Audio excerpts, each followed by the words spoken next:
Have you ever put on your headphones and queued up just a massive, beautifully polished pop song about a devastating breakup? Oh, yeah. Like, constantly. Right. But have you actually stopped to wonder what the exact human cost was to write that? Oh, man. That's a heavy question, but it's so true. I'm talking about the raw, jagged reality behind that perfectly smooth 3-minute track you're casually streaming on your morning commute. Yeah, the stuff they don't show you in the glossy music video. Exactly. Because today, we're taking you straight into the engine room of one of the most sophisticated, high-pressure creative ecosystems on the planet. And it is a notoriously secretive ecosystem, you know? Yeah. But today we have something incredibly rare to look at. We really do. We are doing a deep dive into raw, unvarnished, behind-the-scenes footage from a Korean television program called Famous Singers Need Hit Songs. Which, on the surface, it sounds like a pretty standard reality TV premise. Right? Yeah, totally. It sounds like every other music competition. Right. You take the top 6 incredibly talented vocalists from this massive competition show called Sing Again 4, and then you pair them up with legendary, industry-defining Korean music producers. The ultimate goal being to manufacture a definitive, market-dominating hit song. Exactly. Yeah. But if you look closer at this footage, it's not just some fluffy documentary about writing catchy melodies. Not at all. It is a systematic deconstruction of how human vulnerability is literally extracted and, packaged into an audio commodity. Yeah, and the context here is absolutely vital for you to understand if you're listening to this. Right, because the Korean music industry right now is executing this massive structural pivot. A huge pivot. For years, the global perception of K-music has been entirely dominated by the idol system. Right, the manufactured, flawless perfection, the perfectly synchronized choreography. Exactly, the pristine public images where no one ever makes a mistake. But what we're auditing today is the complete opposite of that. It really is. This is an aggressive pivot toward raw singer-songwriter survivalism. Yeah. This isn't about looking perfect on a soundstage anymore. It's about bleeding onto a page and hoping it sells. Which is such an intense way to make art. It is. The overarching narrative we're exploring today is really the philosophy of being an artist in modern Korea. We are watching a real-time study of how absolute sincerity and grueling physical endurance are weaponized to create commercial art. Weaponized is the perfect word for it. Right. So we're going to be tracking 4 specific strategic pairings from this footage to show you exactly how this hit-making machinery operates. And these pairings are fascinating. First, we have Kyuri, paired with the legendary Yoon Jong-shin. Then we have Seodo working with Zion.T. Right. And we'll also look at Oh-wook sitting down with Jong-wan, the producer with the glasses. Yeah. And finally, we've got Ji-min in the lab with Kar, the garden. So through these 4 pairings, we're going to walk you through the entire life cycle of a hit song, from the initial trauma all the way to the final mix. And the stakes for these artists are just unbelievably high. Oh, yeah. They aren't just trying to win a game show here. No, they are mining their own psychological profile, pulling out their deepest personal traumas and their biggest romantic failures. And then just handing them over to industry veterans for a commercial evaluation. It's wild. It is wild.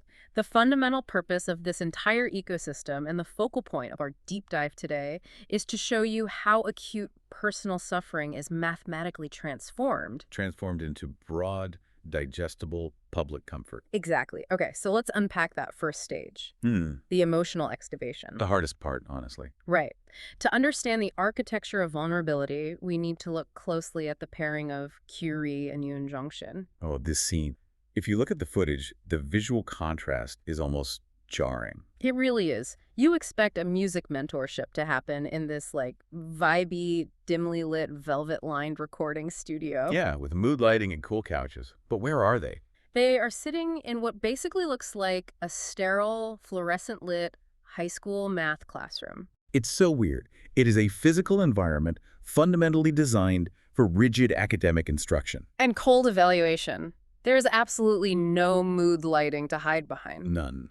And into this incredibly sterile, unforgiving environment, Kyuri introduces pure, unpolished emotion. She's just sitting there, holding an acoustic guitar, adopting a posture of absolute humility. Yeah, she looks at this veteran producer and quietly says, well, there's this song. And she presents a raw, self-composed track. But the subject matter of this song is what I really want to zero in on. Because structurally, it is brilliant. It is. The song is explicitly about a failed sum. Ah, the sum. Yeah. We have to talk about this. We do. If you aren't familiar with this cultural concept, you have to understand its strategic utility in this market. A sum essentially defines that ambiguous, agonizing, predating relationship. Right. In English, you might call it a situationship. Yeah, but the sum carries a very specific cultural weight in Korea. It's that intense period where you are deeply emotionally invested. You are texting all night. You are hyper-analyzing literally every interaction, but you have absolutely zero security of a formal commitment. It is pure emotional limbo. It really is. And that specific limbo is highly potent raw material for a hit song. Why is that, you think? Because if you are trying to target modern youth culture, you have to hit their defining anxiety. Oh, that's a great point. And what is the defining anxiety of that demographic right now? It's high expectation coupled with zero guarantees. Exactly. I mean, a song about a marriage ending might alienate a 20-year-old listener. Right, they can't relate to a divorce yet. And a song about a perfect fairy tale romance might feel cynical or fake. But a song about a failed sum? That is universally devastating for that age group. Which makes the presentation of the song in that sterile classroom such a powerful emotional diorama. It really does. Yeah. Kyuri is just pouring out this deeply relatable anxiety. She sings this melancholic lyric, "I can't like you," and it just hangs there in the rigid academic air of the room. And Yoon Jong-shin, who is occupying this role of the high-status philosopher mentor, is observing her with this intense scrutiny. Almost clinical scrutiny. He doesn't coddle her at all. No, he doesn't say, "Oh, I'm so sorry you went through that." Instead, he delivers this blunt, declarative piece of feedback that honestly defines the entire ethos of this industry. This moment blew my mind when I watched it. Right. He looks at her and states, musicians are almost losers.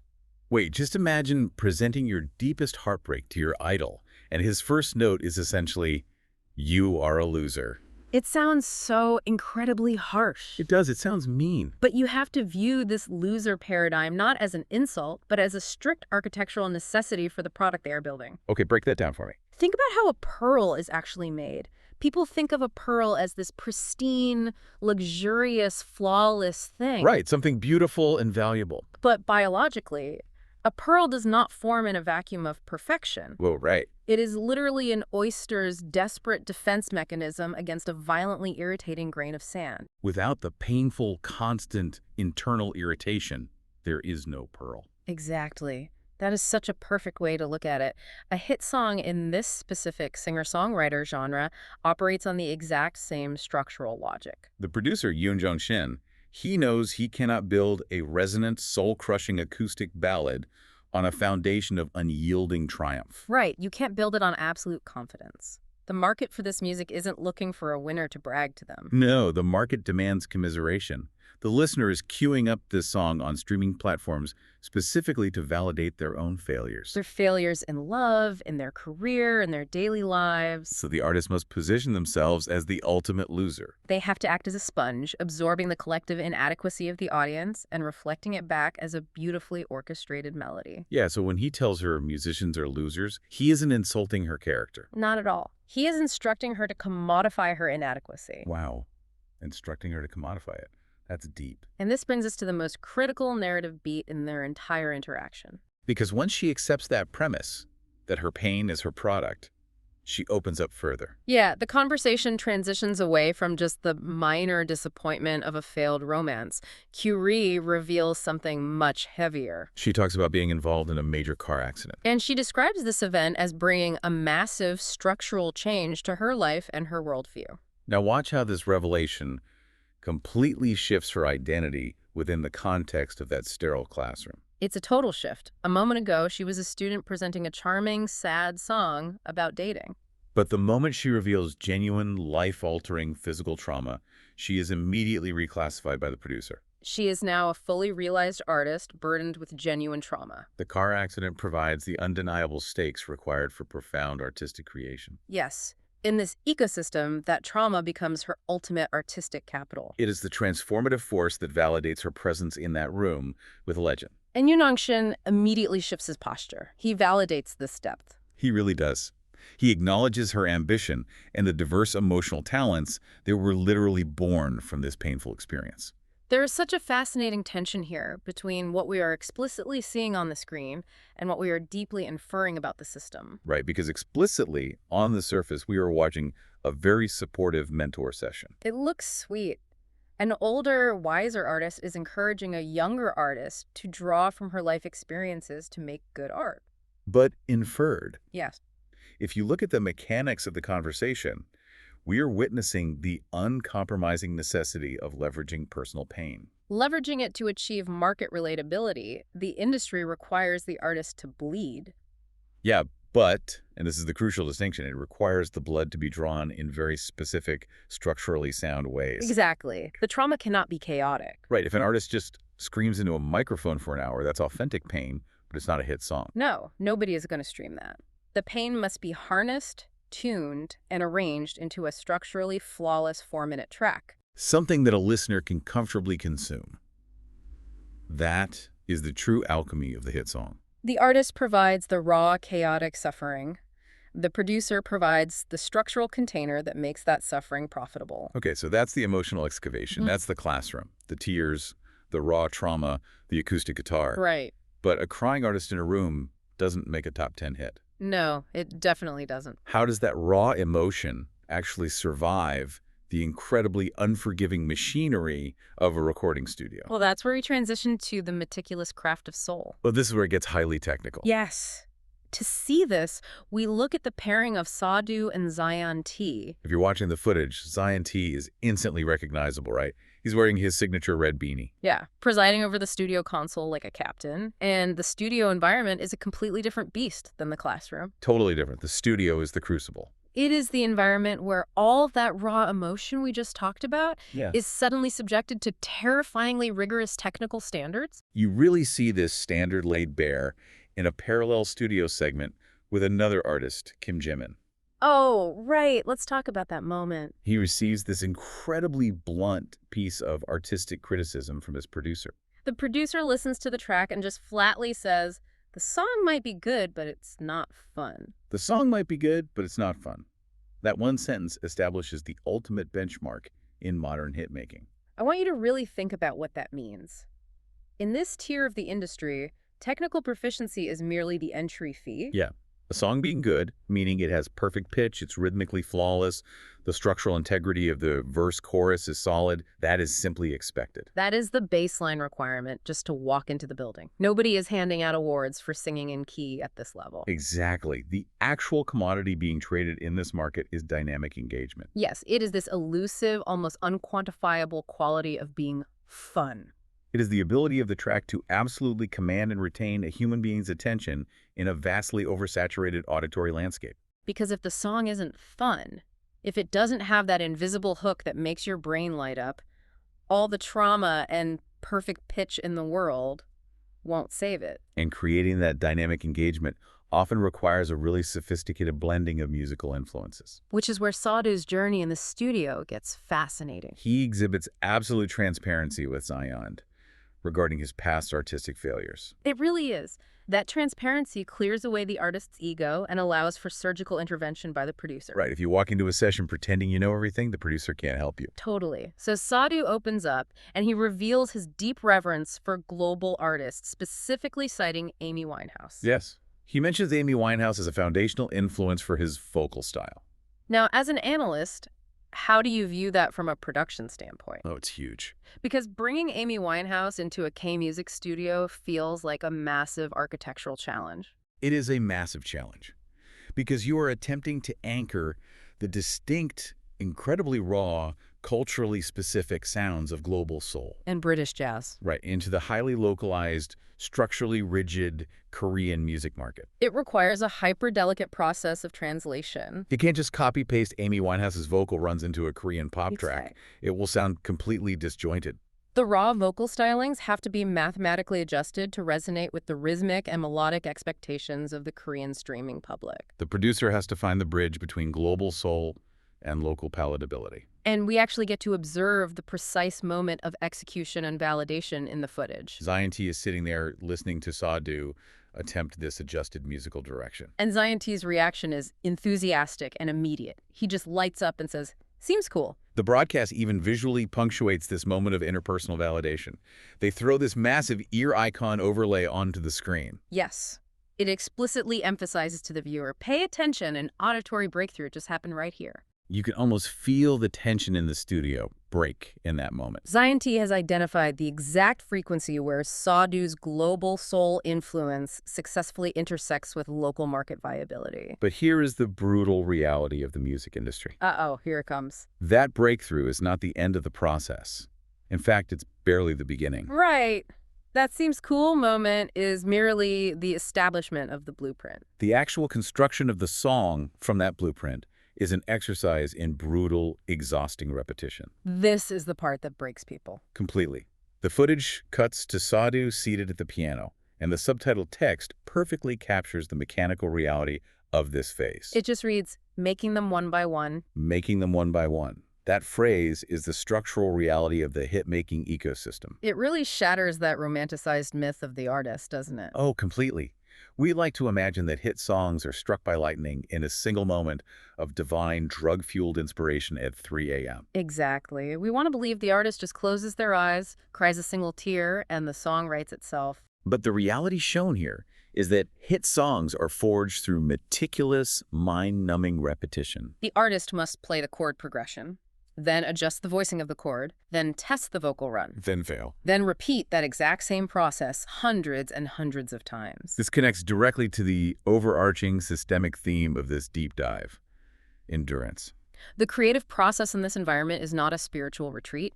It is an athletic endeavor. It really is. It requires the capacity to sustain hyper-focus and execute minute technical adjustments long after the initial inspiration has entirely faded. And profound physical exhaustion has set in. But that requirement for immense athletic physical endurance forces a really critical question. Yeah. How does an artist actually survive this crucible without entirely depleting their psychological reserves? That is the million-dollar question. Right. If you are just mining your trauma and playing the same chord 400 times a day, how do you not just snap? Well, the system actually has a built-in mechanism for assessing and managing this exact problem. Oh, it does. And we see this mechanism clearly displayed in our third pairing, Oh-wook and Kim Jong-wan.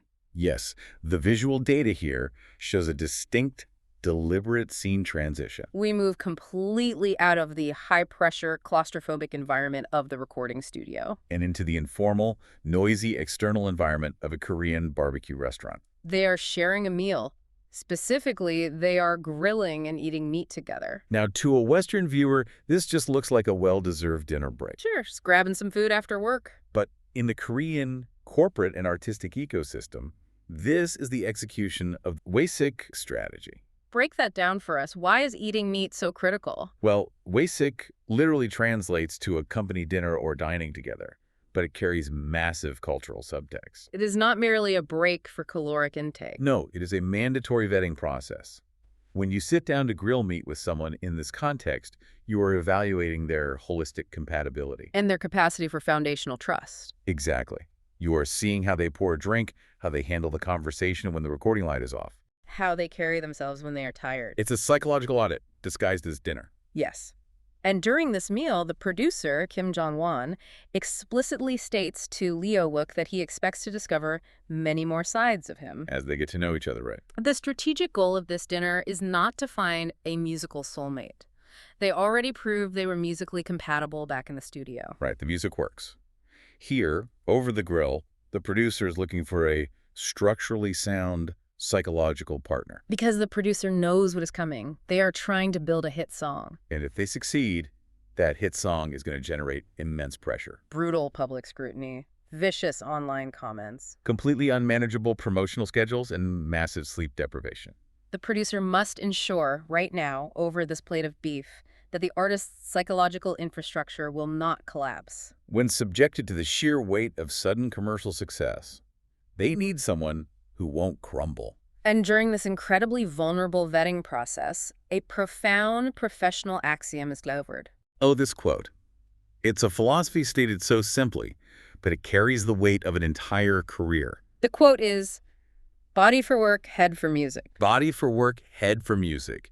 I want to completely deconstruct this. Because this right here is the absolute survival matrix required for a long-term artistic career in any field, not just Korean music. The duality they are establishing here is absolute. Think about what the work actually entails. The work encompasses the relentless execution, the 4 a.m. makeup calls, The endless promotional interviews where you answer the exact same question 20 times. the repetitive performances of a song you are secretly sick of singing. The sheer physical exhaustion of moving from city to city. And what the producer is saying is that domain must be handled purely by the body. It requires unthinking, mechanical, physical stamina. You put your body on autopilot to get through the grueling logistics of fame. Conversely, the music, the actual core of creation, the emotional vulnerability, the artistic identity that birthed the song in the first place, that must be fiercely protected. It must remain securely locked within the head. It has to be maintained as this pristine intellectual and spiritual space. Completely insulated from the exhausting realities of the physical execution. Because if you don't build that firewall,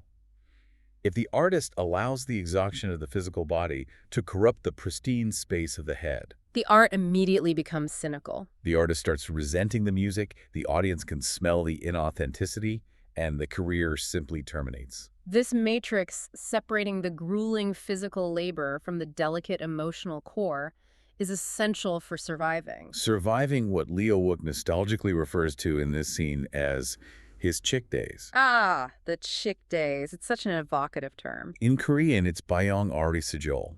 It refers to that early career period defined by extreme humility, intense struggle, and a total lack of established power. It's when you were just a little chick pecking at the ground, hoping someone would notice you. And during this meal, as he's reflecting on this, Oh-wook demonstrates pure, unguarded vulnerability.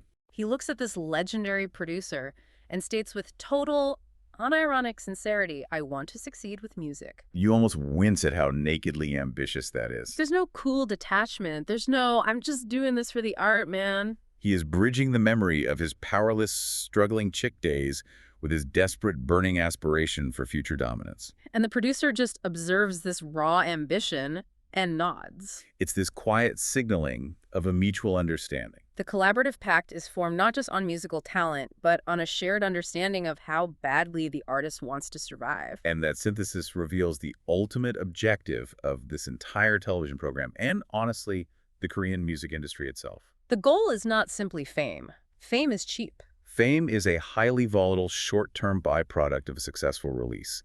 Anyone can get famous for 15 minutes on social media. The systemic imperative they're evaluating here is longevity. The explicitly stated goal at that dinner table is the necessity to continue even as time passes. That is the golden ring. The competition show, Sing Again 4, is merely a screening mechanism. To identify which artists possess both the raw musical talent and the deep psychological endurance required to maintain a multi-decade career. The hit song they're trying to write isn't the finish line. No, the hit song is merely the foundational pillar upon which a sustainable architecture of longevity is built. Okay, so if the goal is longevity, how does an artist actually maintain that relevance over decades? Right, how do they avoid becoming a one-hit wonder who fades into obscurity? That is where we turn to our final pairing. Kim Jong-in and Kar, the Garden. This segment is amazing. It shows us how an artist survives time through the strategic evolution of identity. And the ruthless accumulation of social capital. If you look at the visual setting for this meeting, they are in an informal kitchen space. It's designed to emphasize a relaxed, peer-to-peer dynamic, which is very different from the sterile classroom or the high-pressure studio. Yeah, and the garden occupies a highly specific, fascinating persona within this industry ecosystem. He is what you might call the successor legend. Right. He isn't an elder statesman from the 1990s, but he has fully made it. He represents the exact, tangible trajectory that these aspiring artists are desperately trying to achieve right now. Exactly. And during their interaction in the kitchen, there is a very specific, deliberate mention of Kar, the garden's past artistic moniker. Before he was Kar, the Garden, he went by the name Mason the Soul. Now, to a casual listener, that just sounds like nostalgic trivia. Oh, we used to have a different stage name. Cool. But in this context, it is a critical demonstration of brand evolution. To survive the brutal pipeline that takes an artist from the underground K-indie scene to mainstream commercial dominance, An artist must possess the psychological capacity to evolve. To continuously shed and refine their own identity. I want to dig into why that is so crucial. Mason the Soul was the identity required for his indie genesis. It signaled a specific type of underground credibility. But indie credibility does not always scale to millions of mainstream listeners. No, it doesn't. At a certain point, to achieve longevity, you have to realize something hard. That the persona that got you your first 10,000 fans might be the exact thing preventing you from reaching your next 10 million fans. Exactly. Car, the Garden, is the refined, widely accessible identity required for sustained mainstream success. Changing that name is a physical public signal that you are abandoning your ego and submitting to a broader commercial reality. And the architecture of that mainstream success relies heavily on something else we see prominently in this kitchen scene. The strategic deployment of social capital. As they're talking, the footage highlights Carr, the Garden casually mentioning that he receives direct messages from Bibi. Now, Bibi is a highly relevant, incredibly successful, edgy, contemporary artist. And right after that, there's this casual bragging regarding his friendship with Mark from the global K-pop group NCT. Okay, let's be clear. This is not just idle vanity. No, he's not just flexing to make Kim Jimin jealous. In the modern music ecosystem, this cross-genre brotherhood and high-tier industry validation act as a vital currency. It is the mechanics of hype in action. When an artist casually demonstrates that they are recognized, respected, and directly interacting with established global icons like NCT, it mathematically proves their viability to the consumer. It acts as a shortcut for trust. It signals to the market and to the algorithms that this artist is a safe, culturally significant investment of the listener's attention. If Bibi and Mark from NCT think this guy is cool, then the consumer feels safe investing their emotional energy into his music. Which brings us to the absolute zenith of the hit song strategy. After dissecting the deep trauma in the classroom, the grueling exhaustion of the studio, the psychological vetting over barbecue, and the calculated accumulation of hype in the kitchen, the Garden dictates the ultimate, uncompromising standard for the final musical product they are going to release. He states, clearly and definitively, that the first criterion is that the music must be comfortable to listen to. He literally says, comfort is number one. Comfort is number one. You have to recognize the massive, glaring contradiction at the heart of this entire process. The final product demands absolute, frictionless comfort. Yet, as we have systematically observed for the last hour, the entire supply chain leading up to that product is built on profound, excruciating discomfort. It's staggering when you lay it out like that. The foundation of the song consists of devastated, failed romantic relationships. It consists of severe physical trauma from life-altering car crashes. It consists of brutal, blunt rejection, being called a loser in a sterile classroom. It relies on the grueling, mind-numbing physical exhaustion of sitting at a piano and playing a single chord progression hundreds of times until your fingers bleed. How does a system fueled entirely by human suffering and physical exhaustion produce an end product defined entirely by comfort?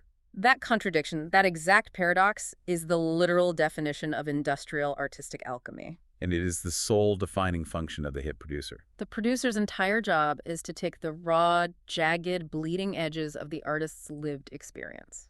Their trauma, their loser status, their desperate, uncool ambition from their chick days. And process it through the unforgiving machinery of music theory, market analysis, and psychological vetting. They act like a refinery. Yes. They refine the suffering. They take this massive block of jagged trauma, and they systematically sand down the sharp edges. Until it becomes a smooth, highly polished, effortlessly digestible surface. They mathematically engineer the pain so that the audience can consume it without choking on it. The listener gets to experience the deep, profound emotional resonance of the artist's suffering. But they get to experience it from a position of total safety and auditory comfort while driving to work. It's a brilliant, slightly terrifying realization. It really is. The industry at its core does not actually sell songs. No, songs are just the delivery mechanism. What they commodify, what they actually sell to the public is endurance and sincerity. True artistic success in this market is the mathematical conversion of acute, personal failure into broad, sweeping public comfort. And this is where we have to pull this out of the Korean music industry and drop it directly into your lap. We need to ground this systemic reality in a specific, actionable directive for your own life and your own operations. Because this architecture applies everywhere. If you are attempting to create something resonant, whether you are engineering a piece of music in a bedroom studio, designing a high-stakes presentation for a boardroom, or building a brand, You must resist the instinct to project flawless, impenetrable perfection. perfection is sterile. Perfection is the classroom before the artist starts crying. Exactly. So do not hide your chick days. Do not conceal the humiliating, awkward, struggling phases of your growth. Do not hide your failed sums, the projects that almost worked but crashed and burned, the relationships that left you feeling inadequate. What you need to do is conduct a rigorous, honest audit of your own past for moments of acute failure and genuine inadequacy. You have to find the sand inside your own oyster. Yes. And once you find those failures, you must structurally engineer them. You don't just dump your raw trauma onto your audience or your clients. You refine it. You use it to provide comfort, validation, or relatability to your end user. The most valuable asset you possess is not your technical proficiency. Anyone can learn the chords. Anyone can learn how to build a slide deck. Your ultimate capital is your ability to accurately translate your own survival into a format that makes the consumer feel less isolated in their own struggles. We have established today that trauma, vulnerability, and sheer grinding physical exhaustion are the required combustible fuel for this artistic machine. The system demands that the artists continuously mine their own psychological depths to provide the raw material for commercial comfort. We've seen how the producers act as the master architects, refining this volatile material into market-dominating hits. And we know the audience eagerly consumes the final, polished product, demanding ever-increasing levels of authenticity, vulnerability, and emotional resonance. We see clearly how efficiently the industry converts personal pain into public comfort. It is a marvel of modern cultural engineering. But you have to consider the systemic limit of this entire extraction process. Look at the sheer volume of vulnerability required just to make one song comfortable. What happens to the entire cultural ecosystem when the audience's voracious, endless demand for authentic suffering finally outpaces the artist's psychological capacity to endure it?